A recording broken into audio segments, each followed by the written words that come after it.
Hello there everyone and welcome to this Star Wars Vintage Collection action figure review. You're watching Green Cardback. My name is Joe and today we're taking a look at the Star Wars Vintage Collection VC225, aka the Mythrol from Hasbro.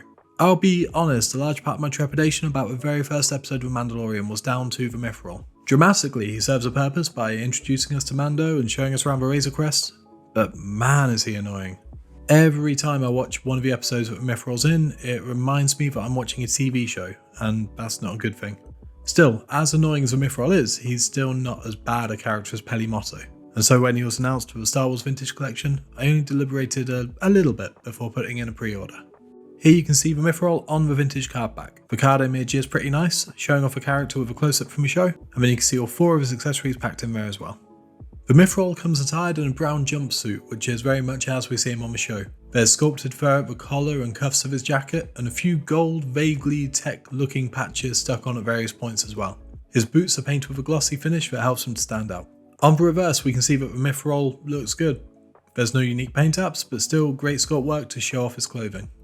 You might also notice that he's got a three-fingered hand, very nice and alien. Speaking of alien, close up you can see how pearlescent the Mythrol looks, with the shining pale blue of his skin complementing his pastel pink features beautifully. The sculpt is good, but it's the paint apps that really sell this character's appearance. As a super articulated figure, the Mythrol comes with a double ball jointed neck post, swivel hinge shoulders, elbows and wrists, a ball jointed torso, swivel hinge hips, swivel cut thighs, swivel hinge knees and ankles, and of course ankle rockers. The Mythrol's neck articulation is slightly hindered by his jacket collar, but it's not too bad. For a mostly non-action character, he does the job.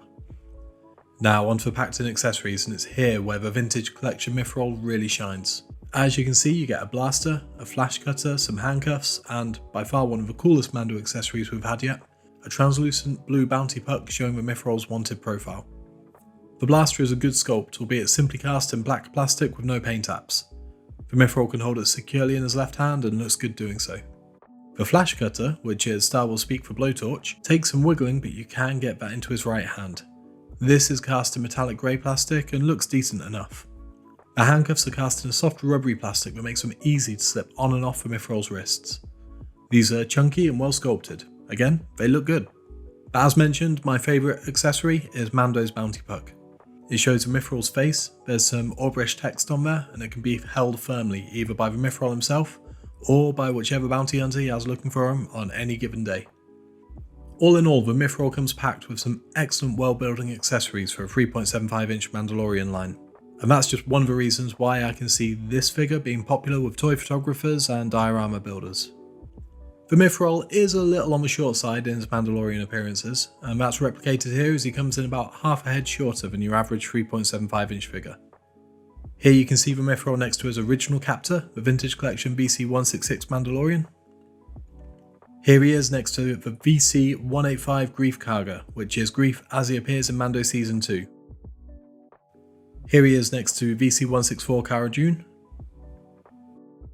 Here he is next to the VC181 Beskar Armoured Mandalorian.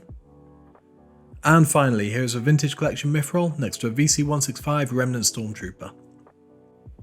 The Star Wars Vintage Collection VC225 Mythrol is a reassuringly average action figure with a couple of really strong high points. His articulation is serviceable, his paint apps are, for the most part, just there, and he's a character that I'm not mad keen on. But then the translucent paint apps on his head are gorgeous, and his accessories really push him up to being a next level release. And as much as I'm not a fan of a character, how cool is it when we get minor aliens in the 3.75 inch line? So when all is said and done, overall, the Mythrol is a winner in my book. The figure has been out for a couple of months already, but is still available from a few fan channel retailers here in the UK if you're interested. That is all I've got for you this time. Have you got the Vintage Collection Mythrol? Do you agree with my take on this figure? Let me know what you think down in the comments.